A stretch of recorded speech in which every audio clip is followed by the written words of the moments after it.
Silky made it through this big ass log.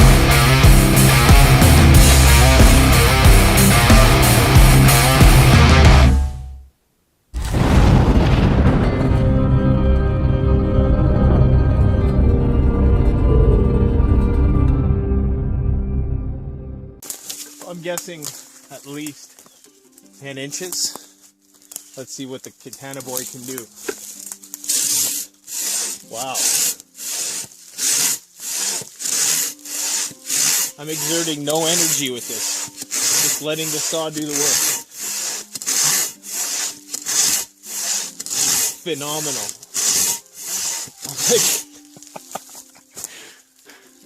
I'm already 3/4 through the log and I've only taken like 10 swipes. Yeah, I'm worried about what's going to happen when I let this thing go. So the Silky Katana Boy 650. What more do I need to say? It's a beast. Just to give you an idea of how tall it is, I'm about 5'9", and I'd say it's at least, probably about close to 5 feet when it's fully extended. This large handle allows you to get to those hard to reach places that are near the top of the tree, the high hanging fruit, if you will. And just an incredible powerhouse. It's not until you saw with it you see how beautifully it cuts. It really is a masterpiece. It's one of the best saws on the planet, particularly if you're a prepper and you're thinking about long-term shelter building. If you want to build a log cabin, this paired with a good axe, a good draw knife, a few other woodsman tools, you'd be good to go. But this would be your primary cutting tool. Maybe not so much for falling trees, but once you have them down, this thing is going to process them fast and with almost no effort whatsoever. Really, the amount of effort depends on how fast you want to go. If you want to just do it at a leisurely pace and not burn a lot of calories, then you can do that with this, because those teeth just catch right in there and all you have to do is pull it back. You don't have to put any downward force on it at all. But if you do want to expedite the process, you could. Although Silky recommends that you don't do that, just to preserve the longevity of the saw. I didn't put any oil on it or anything for any of that demonstration. I just took her out of the box and went to town, and it performed marvelously. This is going to give a lot of chainsaws a run for their money. Then you got to think about all the maintenance that you have to do with a chainsaw. You'll easily build yourself a log cabin with one of these. And because the teeth are so long, it's going to make for easier sharpening. So it has a very ergonomic and grippy rubberized handle. So just to give you a sense of how big the Katana Boy actually is, I'm going to show you the Silky Big Boy 2000. I've been using the Katana Boy all day, and this feels incredibly small in my hands right now. And normally this is like considered one of the biggest folding saws there is. And now it just seems puny to me. And it's a great saw, don't get me wrong. I actually processed a lot of the tertiary parts of this tree with it. Still have a lot of work to do, as you can see. But yeah, it's considered a big saw. So when put up to the Katana Boy with its 26 inches of blade length, 650 millimeters for those of you who endorse the metric system. I'm one of them. And huge size difference there, as you can see, almost double, not quite. And the teeth are about twice the size. So Silky has its own patented saw blade design. As you can see, it's just larger on the Katana Boy than it is on the Big Boy 2000. So very, very aggressive teeth. It takes 4 strokes to do what this will do in maybe 8 strokes, and what that normal Laplander Baco thingamajigger will do in probably 100 strokes. So this thing is unbelievable.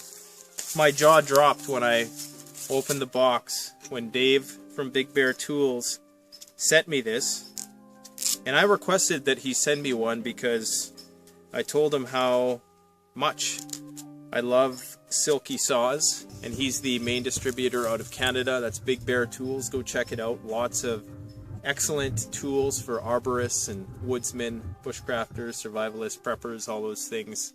Definitely want to check out Big Bear Tools. Excellent customer service, lightning fast shipping, competitive pricing as well. Now, something like this is going to go for between $150 and $200. The extra blade is $120. And a lot of people are going to be like, oh, what? You got to think, this is going to do as much work as a chainsaw without the maintenance, because it is a solid state piece of equipment. There's no moving parts. So the Silky Big Boy 650 does come in what appears to be a Cordura sheath. There is a back pocket there if you want to stick an extra saw blade in there, and it has an adjustable strap. It's nothing to write home about, but it's going to protect Silky, and it allows for, I guess, 2 different wearing options. So you could just wear it over the shoulder like this, which would probably be good if you're just going a short distance, but if you wanted to go a long distance, you could always wear it like that. You feel like a samurai when you have this thing on.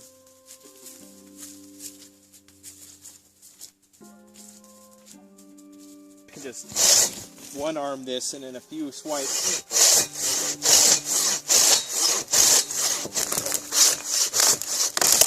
totally embarrasses the tree. I mean, this is bloody ridiculous.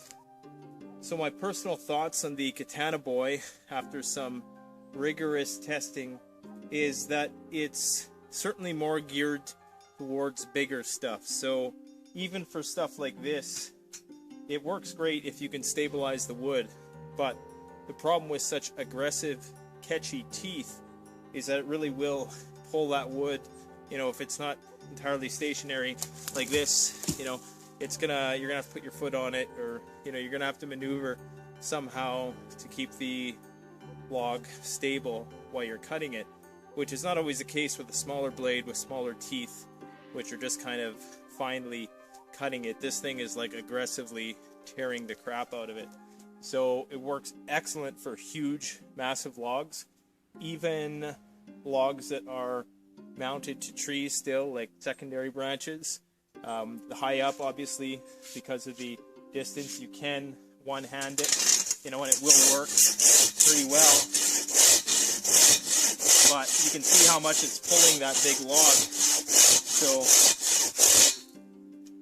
you know, you're going to want a stable log platform. This really is the ideal size log for the Katana Boy, and the ideal situation, I should add, because it's nice and stable, freshly fallen tree, well, relatively speaking.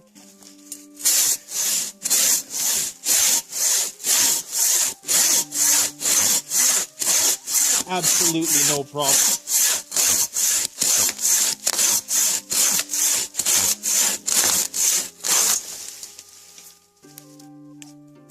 Katana Boy!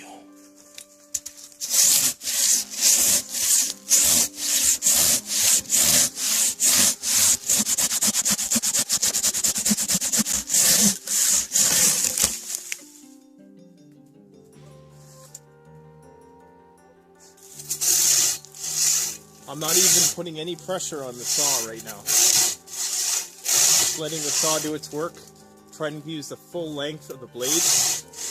I see a lot of people not doing that, using the full length of the blade. That's a hard piece of wood.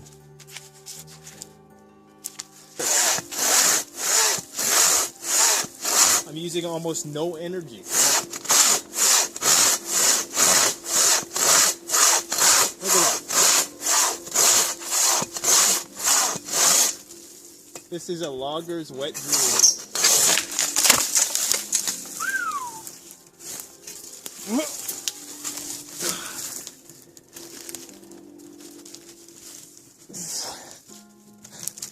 That's a big log. Between 18 to 20 inches. Let's see what happens. This one is going to be challenging. I mean, this is ridiculous. Like, this is actually kind of dangerous too, so don't try this at home.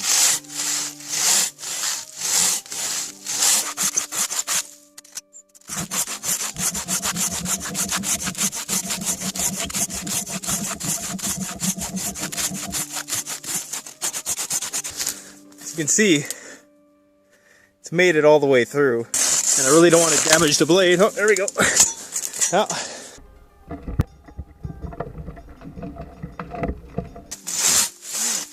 One more, and we got ourselves a nice chair to sit around the campfire with. I mean, look at the size of that, and look at that beautiful cut. It's smooth as a baby's bottom. Beautiful. You could do a lot of long-term shelter construction with this thing. Would be excellent for a long-term bug out situation. All right, guys, we're going to be setting a new standard for ridiculousness here with this cutting game. And right now, this seems to be, it's got to be at least a 2-foot log. I don't know how well this is going to go over because it's almost the actual length of the saw blade, but let's try it out. This might take a while. Well, went through the bark nice and good. That's some hard wood.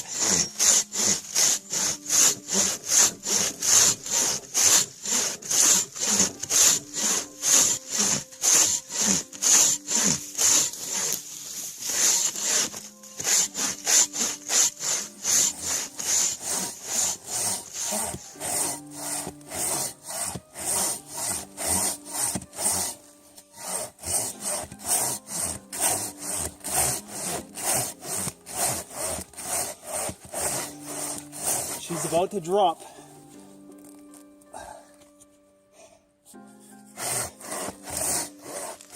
Alright, so as you can see, Silky made it through this big ass log. But unfortunately, you know, didn't really plan it out too well, so it's kind of sticking there. But I could always saw off this next part here and make myself some furniture, so I just might do that. But there you go, folks. As you can see, with, I would say, moderate effort, I was able to saw through a 2-foot tree, which was dead, but I mean, the wood was still very hard. So, Silky Katana Boy, 650, one badass saw. Check out the Canadian Preppers Network blog, an excellent resource for survivalists and preppers.